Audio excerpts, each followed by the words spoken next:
Okay, you got your laser on there? Yep. All right, go for it.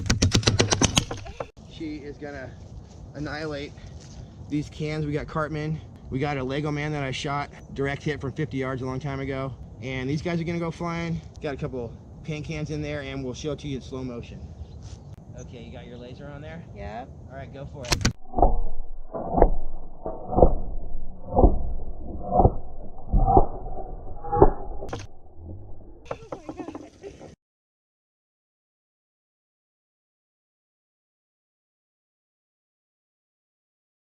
Today I'm going to be putting a Hawkeye Airmax SF30 SF on this gun. It's got an AMX reticle, which is specially designed for air guns. It's a 30mm scope, so I'm going to be getting these 30mm scope rings right here. I got these off eBay for maybe $15, and I always get tall scope rings because you're always going to want tall scope rings. When you're putting a scope on an air gun, these are the smaller dovetail style rings to fit the smaller rails that you typically find on air guns. This scope actually sells for about $450 at Pyramid Air, but I was able to get it brand new off eBay from a scope dealer for about $350. So this is basically what comes when you get it. It's got something to clean it in there. It has an illuminated reticle, so it's got a little battery in there, big old instruction manual. And the reason this one costs so much, only the main difference that I can see between the $200 Hawkeyes and the $400 Hawkeyes is you get this wheel right here with them. It is a very nice scope. You get a big sunshade with it, some really cool metal things. I'm not sure what those are. But this is a heavy scope. The other difference between a $200 scope and a $400 Hawkeye scope is that the more expensive ones are heavier. So this weighs about 2 pounds probably, whereas I actually like my $199 Hawkeye scope because it only weighs 1 pound. So we'll get into more of that later. Here's what comes inside the package when you get these rings. Looks like you got a bunch of tools and maybe a couple extra screws there. And then these are dovetail 11mm with a 30mm tube size.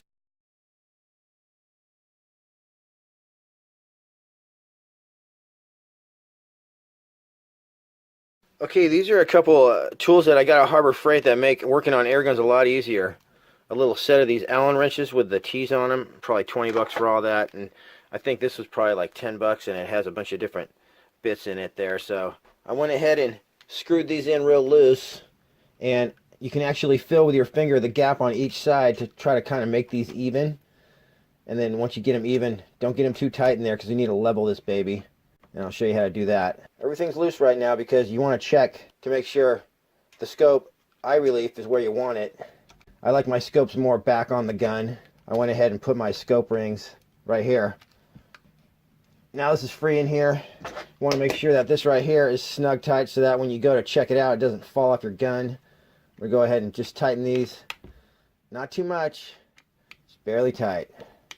All right. Now you might have seen on my one of my other videos that I said I'm going to review a lot of these products I use, and most of them I like, but some of them I don't like, and this is one I don't like. I got this and I tried to use this scope leveler system on a few different scopes, and it always ends up making my scope crosshairs really crooked. So what I found works a lot better is this is a little level that you attach to your scope rail, and this is going to tell you if your gun is level. So that's how we're going to start out, is we're going to get this little guy on there, and then we'll get our gun level. When you're messing with air guns, you want to have these on hand. This is actually a dovetail to Weaver adapter, and I usually get these for, it's like 15 bucks, and it comes with 2 of them in there. So this is going to come in real handy. Alright, looks like I got that installed, and it did clear and everything. So basically, we're just going to put that bubble right in the middle there.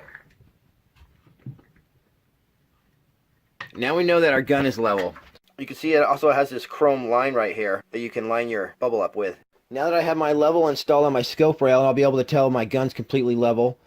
I'm going to leave this loose in the scope rings here. If you're in your garage or something, you can really easily draw a line on a wall that's perfectly level. In this case right here, I just hung a level here, and this is perfectly level right here. So I'm going to go across the room, and I'm going to go ahead and put my scope on the lowest power setting. This one happens to be 8. And I'm basically going to make sure my gun is level on a table or something. And then I'm just going to line these crosshairs up with the top of this level or with the line that you draw on the wall. And then your crosshairs will be level, and you'll be able to shoot at long distances without having to worry about your bullet drop going to the left or the right. Before you level your crosshairs, you're going to want to slide this back and forth, shoulder the gun a few times, and make sure that the eye relief is right where you want it.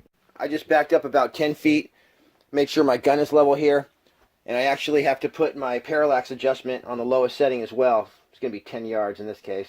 Okay, so there real clearly you can see the AMX reticle, and what's cool about it is it has 1/2 mil dots, which makes it a little easier when you're aiming at long distances. Just turn those crosshairs till they're lined up with the level line or the level that you got on your wall there.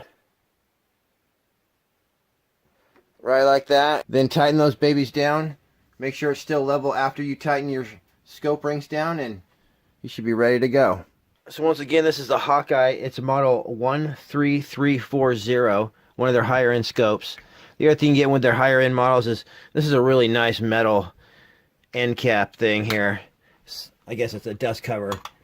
So everything on this scope is really, really high end and really nice. So this is a good scope if you're going to be shooting out to 100 yards or past 100 yards. You might want to get the $400 Hawkeye scope. Otherwise, I would go with a $200 Hawkeye scope personally for most air guns if you're going to be shooting between 50, 75 yards, because you get the exact same reticle in there, AMX, if you choose to get that one.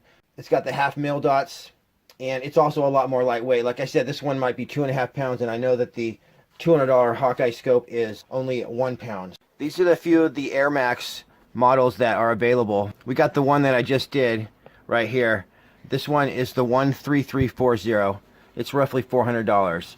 It's a 50 millimeter lens, 8x32 power. So the next one down, this is about a $300 one. It's going to be high end like that one.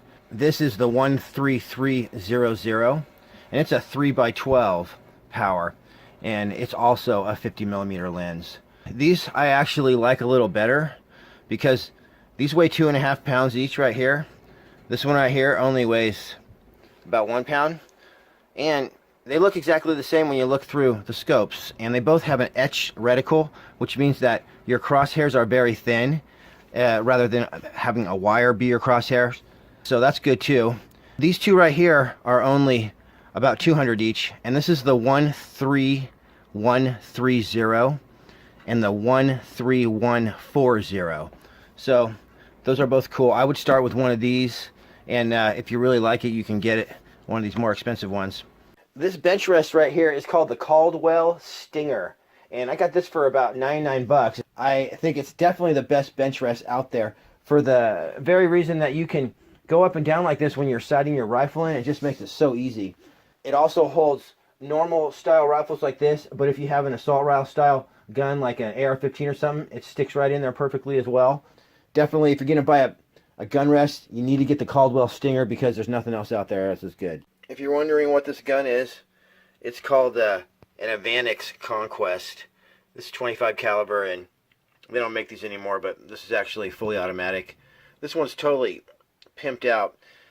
Some guy used this for competition, and he had the stock. He built it up with fiberglass or something, and then he dremeled it out to the exact shape of his hand, and it fits my hand pretty good. He also put a crazy long bottle on it right here, so I think this is about that much longer than the stock bottle, so it gets a large number of shots. And I know this looks like the barrel. It's actually a Super Trick LDC, and he has some crazy shroud on here that's highly upgraded. There's some baffles in there, but this is quite a gun right here. He made some other modifications to it, and I do think that it was tuned by Saddle Mountain gunsmiths, Will Pate. So I'm going to go ahead and see how accurate this is. He did win a couple competitions with this, so I'm guessing it's pretty good. Okay, you got your laser on there? Yeah. All right, go for it.